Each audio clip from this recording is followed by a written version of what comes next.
ఈటెల రాజేందర్ పక్కన పెడితే ఇక మిగిలిన విషయానికి వద్దాం. మెయిన్గా ఆయన పేరే ఉంది కాబట్టి ఆయన గురించి చాలా ఎక్కువగానే చర్చించాం మనం. బండి సంజయ్ మళ్ళీ అవకాశం ఉందంటారా బండి సంజయ్కి మళ్ళీ అధ్యక్షుడు? ఎందుకంటే ఆల్రెడీ కేంద్ర సహాయ మంత్రిగా ఉన్నారు ఆయన. గతంలో రాష్ట్ర అధ్యక్షుడిగా పనిచేసిన అనుభవం, తర్వాత హిందుత్వవాది, జాతీయ స్థాయిలో ఆయనకున్న ఇమేజ్, కేంద్ర మంత్రి, ఇవన్నిటితో పాటు ఇంకే ఆయనకు నెగిటివ్స్ కూడా ఉన్నాయి, అందరినీ కలుపుకపోలేదని. కానీ ఈటెల రాజేందర్తో ఉన్న గ్యాప్, ఇలాంటి నేపథ్యంలో సంజయ్కి ఏమన్నా ఛాన్స్ ఉందంటారు?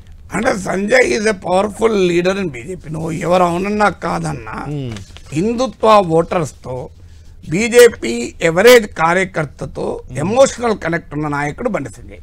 మీరు ఇవాళ మీరు నిజామాబాద్ సభలో కూడా చూడండి, బండి సంజయ్ పేరు చెప్పినాక ఆ సభలో ఏ రకమైన రెస్పాన్స్ వచ్చింది అని.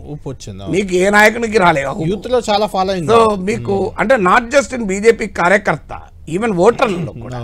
సో యాంటీ కేసీఆర్ అంటే బండి సంజయ్ అధ్యక్షుడు అయితే కేసీఆర్తో రాజీ పడడు అనేటువంటి డైమెన్షన్ కూడా బండి సంజయ్కి కలిసి వచ్చే అంశం. తర్వాత బండి సంజయ్కి ఉన్న ఆర్ఎస్ఎస్ కమిట్మెంట్, నేపథ్యము, లాయాలిటీ.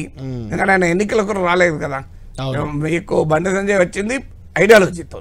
సో ఆయన బలమైన హిందుత్వ అంటే ఒకవేళ బండి సంజయ్ని చేయకపోతే బీజేపీ మెసేజ్ ఏంటంటే హిందుత్వ సరిపోదు లేదా హిందుత్వ కాదు, మేము ఇంకో ఎజెండాతో పోతామని. హిందుత్వ అనుకుంటే ఫస్ట్ ఆప్షన్ బండి సంజయ్, అనుమానమే లేదు. హిందుత్వ కాకపోతే అంటే రాజాసింగ్ లాంటి వాళ్ళు కూడా పోటీ చేస్తారు అంటున్నారు, కానీ రాజాసింగ్ తెలంగాణ ఎంత కాదన్నా అవుట్ సైడర్ లాగానే ఉంటాడు ఆయన. సో బట్ ఆయన ఎవరికి వినడు. ఇంకా బండి సంజయ్కి ఇతరులను కలుపుకొని పోడు అన్నది బీజేపీలో చాలా మంది నాయకులకు ఉన్నది. సో ఎవరిని కలుపుకొని పోరు, ఇది జరిగే పనే కాదు అది బీజేపీలో. మీరు ఎవరు ప్రెసిడెంట్ అయినా మిగతా వాళ్ళందరూ కలుపుకొని పోవడం. అందువల్ల బండి సంజయ్కి ఉన్న అడ్వాంటేజ్ అయితే ఒకటి ఇక్కడ కీలకమైన మనసు కళ్యాణ్, ఇప్పుడు ఎలక్షన్ల వరకు బండి సంజయ్ని తేవాలి అనుకుంటే ఈటల రాజేందర్ రాడు. ఎందుకు అంటే ఈటల రాజేందర్ ను పెట్టాక బండి మార్చడం అనేది జరగదు, అన్లెస్ ఆయన ఏదన్నా పెద్ద తప్పు చేసి ఆయన సెల్ఫ్ గోల్ ఎక్కువ వేసుకుంటారు.